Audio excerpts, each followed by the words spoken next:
किसी से कोई कहना कुछ नहीं है, ना शिकायत है। ये तीसरा झूठा मुकदमा था मेरे खिलाफ। एक तो नाजरीन, आज इस्लामाबाद की अदालत ने lieutenant general retired Amjad Shoaib को केस से डिस्चार्ज किया है।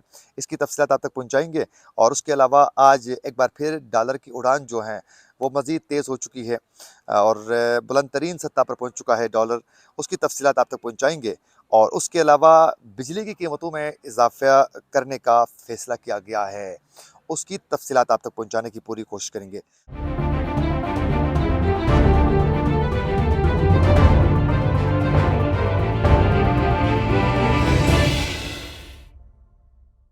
नाज़रीन, सबसे पहले हम बात करते हैं अमजद शुएब के केस के हवाले से। नाज़रीन, आज इस्लामाबाद की अदालत ने lieutenant general retired Amjad Shoaib को केस से डिस्चार्ज कर दिया है। और नाज़रीन, आप सब बखूबी आगाह हैं कि अमजद शुएब को 27 फरवरी को उनके घर से उन्हें गिरफ़्तार किया गया था इस जुर्म में कि वो अवाम को इदारों के ख़िलाफ़ उकसा रहे हैं। ये उनके ऊपर इल्ज़ाम था। अच्छा नाज़रीन, हुआ कुछ यूँ था कि अमजद शुएब ने इमरान रियाज के प्रोग्राम में बोल टीवी में उन्होंने उस प्रोग्राम में कुछ एस्टेब्लिशमेंट पर भी तनकीद किया था और उसके अलावा हुकूमत पर भी तनकीद की थी।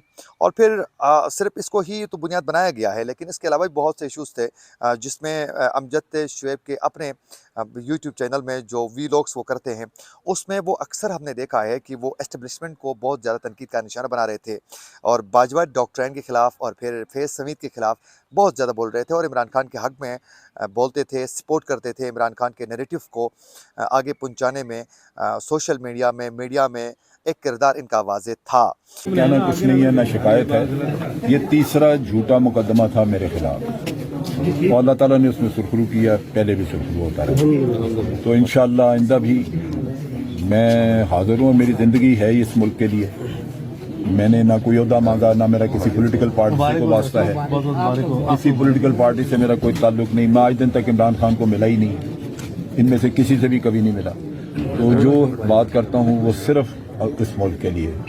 जो मेरी एक बूढ़े आदमी की जिसने ज़िंदगी पूरी गुजारी है, जंगें देखी, तो इस मुल्क की को बनते देखा, पार्टीशन देखी, उसके बाद तजर्बे की रोशनी में अगर आप किसी को कोई मशवरा या कोई बात करते हैं तो भलाई के लिए, ये नहीं कि उसको कोई जुर्म समझा जाए। अगर कोई उस मशवरे पे अमल करता है तो ये अच्छी बात है, ना करे तो मुझे कोई शिकवा नहीं है किसी से। मैं तज्जिया जब करता हूँ तज्जिया निगार की हैसियत से, तो वो सिर्फ मेरा तज्जिया होता है। उसमें से कोई क्या मतलब अखज़ करता है, ये उसकी अपनी सवाल है। मैं एक्स सर्विसमैन सोसाइटी, जो पाकिस्तान एक्स सर्विसमैन सोसाइटी है, मैं उसका सदर हूँ 4 साल से। लिहाजा मेरे ऊपर बड़ा प्रेशर होता है रिटायर्ड लोगों का कि ये देखें ये गलत हो रहा है, इसको ऐसे बताएं। तो मैंने उनको भी सेटिस्फाई करना है। लेकिन नाज़रीन, ये भी आप लोगों को मालूम होना चाहिए कि एक वक्त ऐसा था कि यही अमजद शुएब जो हैं वो मीडिया में बैठकर, सोशल मीडिया में बैठकर एस्टेब्लिशमेंट के हर गुनाह को पाक करने में वो कोशिश करते थे और बरीउज़्ज़ुमा करार देते थे और कहा करते थे कि इस मुल्क को बचाने वालों में एस्टेब्लिशमेंट का बड़ा अहम किरदार है, फ़ौज का बड़ा अहम किरदार है।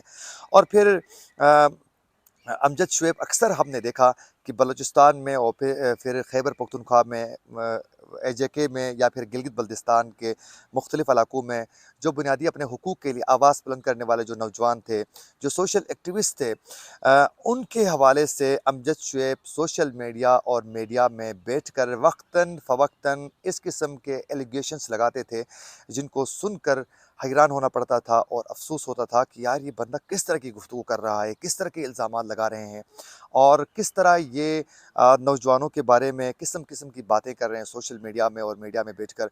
जब भी बलूचिस्तान और गिलगित बल्तिस्तान या फिर बलूचिस्तान के अलावा केपी के नौजवान अपने बुनियादी हुकूक के लिए आवाज़ बुलंद करते थे, तो ये बराह रास्त कई अपने वीलॉग्स में कहते थे कि ये इनको रॉ की जानिब से फंडिंग की जा रही है, ये मखसूस एजेंडे पे करते हैं, ये मुल्क के ख़िलाफ़ एक साजिश है, रियासती बयानी के ख़िलाफ़ ये जा रहे हैं और फिर रियासत के ख़िलाफ़ एक्टिविटीज़ कर रहे हैं। किस्म किस्म के ऐसे एलिगेशंस लगाते थे जो यकीनन उन नौजवानों के लिए कई मुश्किलात का सामना करना पड़ता था। इसकी एलिगेशंस की वजह से, इनके इस तरह के मनफी प्रोपेगेंडे की वजह से।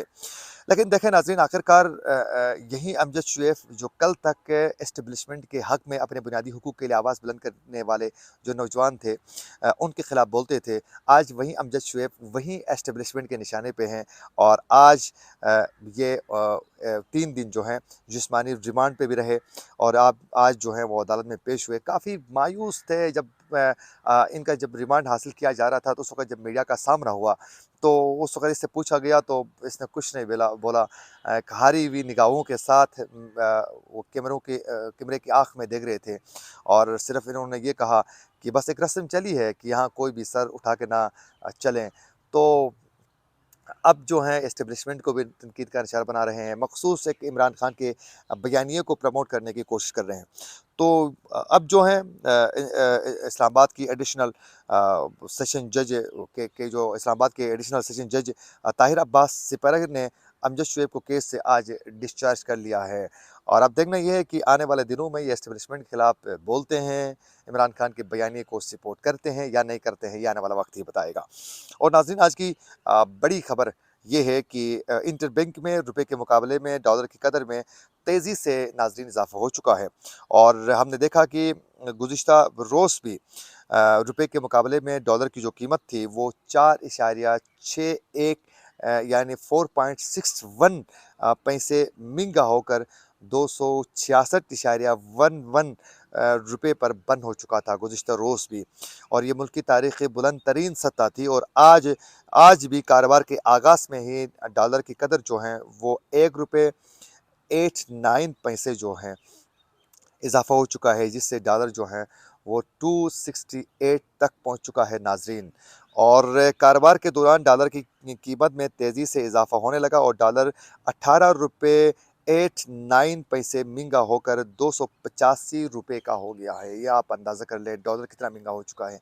और यकीनन आने वाले दिनों में पाकिस्तान की मईशत के लिए भी कई मुश्किलात का सामना करना पड़ सकता है मज़ीद भी, और बेरोज़गारी और फिर लोगों को कई मुश्किलात का सामना करना पड़ेगा। लेकिन हुकूमत वक्त को इस पर ध्यान देना चाहिए। लेकिन बदकिस्मती ये है कि इस वक्त तक जो है IMF के साथ डील हुकूमत की नहीं हो पा रही है, जिसकी वजह से कई मुश्किलात मज़ीद बढ़ रहे हैं और हुकूमत के कंट्रोल से बाहर हैं।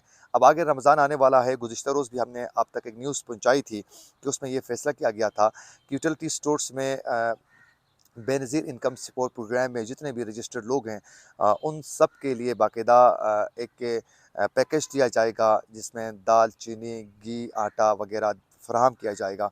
अब देखना यह है कि वो रिलीफ़ रमज़ान में मिलता है कि नहीं मिलता है, और उससे जो मुतवस्सित तबके से ताल्लुक़ रखने वाले जो लोग हैं, निचले तबके से, और बिलख़ुसूस बहुत ज़्यादा गरीब जो लोग हैं, और फिर मुलाज़मीन जो हैं जिनकी तनख्वाहें उसी जगह में स्टक हो चुकी हैं, लेकिन महंगाई, बेरोज़गारी जो है उसमें इजाफ़ा हो चुका है, तो उनके लिए क्या रिलीफ़ मिलता है, ये आने वाला वक्त बताएगा। और नाज़रीन, दूसरी जानिब हुकूमत ने के इलेक्ट्रिक के सारिफिन के लिए बिजली मज़ीद महंगी करने का फ़ैसला किया है और बाकायदा एक दस्तावेज़ात नाज़रीन अभी मौसूल हो चुके हैं।